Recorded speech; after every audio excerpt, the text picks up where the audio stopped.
Noutro caso de polícia, a morte do rapper Mota JR, a jovem que terá servido de isco para que o crime fosse cometido, foi hoje ilibada pelo juiz dos crimes mais graves de que estava acusada e só irá a julgamento por roubo qualificado. Os restantes arguidos mantêm-se acusados dos mesmos crimes: homicídio qualificado, sequestro e profanação de cadáver.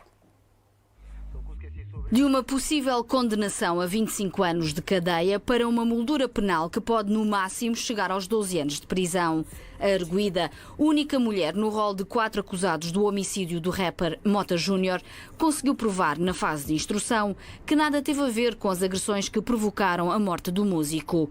Na decisão instrutória, o juiz de Sintra apenas a envia para julgamento por roubo qualificado. É aquilo pelo qual pugnamos e que o Sr. Juiz de Instrução Criminal entendeu e bem, contrariando a acusação do Ministério Público, que não se compreendia de forma nenhuma, que era colocar todos os intervenientes, ou alegados intervenientes naquela história, vá lá, macabra, toda ela, colocá-los todos em pé de igualdade, como se todos tivessem tido o mesmo tipo de intervenção, de participação e de querer. A acusação do Ministério Público diz que a jovem foi o isco para atrair David Mota, para este ser assaltado de forma a lhe ficarem com ouro, joias e dinheiro.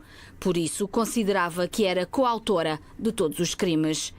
Já os outros 3 arguidos, acusados de agredir com violência o artista, de colocarem o corpo na bagageira de um carro e de o deixarem num pinhal em Sesimbra, vão ao julgamento por vários crimes graves, como sequestro, homicídio qualificado, profanação de cadáver, roubo e furto qualificados e ainda um deles porte de arma ilegal.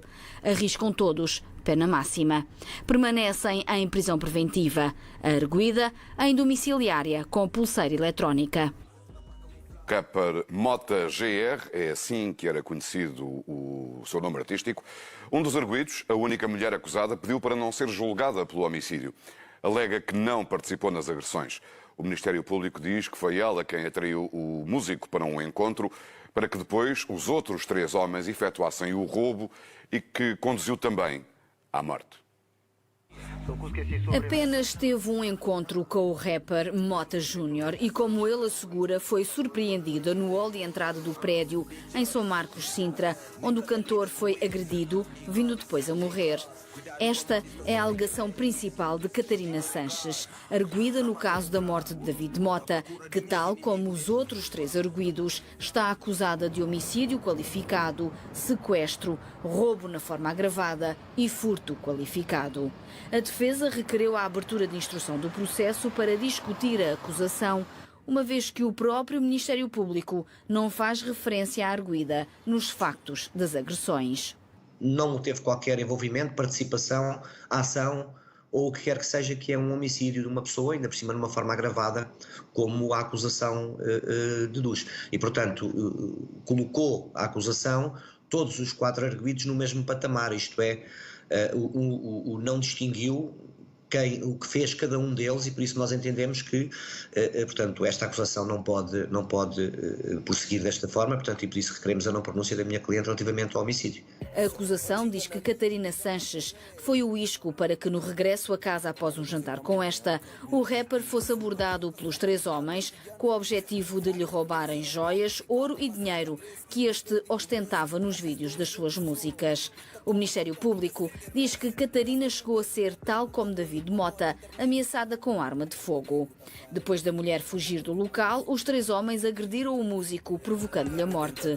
O corpo colocado na bagageira do carro de um deles e depois escondido numa zona de mato, em Sesimbra. Nos dias seguintes, ainda conseguiram ir à casa do rapper e roubar alguns bens que venderam por cerca de 2.000 euros. 2 dos arguidos chegaram a fugir para a Inglaterra. O caso aconteceu em março de 2020. Catarina está em prisão domiciliária com pulseira eletrónica. Os 3 homens em prisão preventiva. Dia 23, na próxima semana, o Tribunal de Sintra dirá em que moldes seguem para julgamento.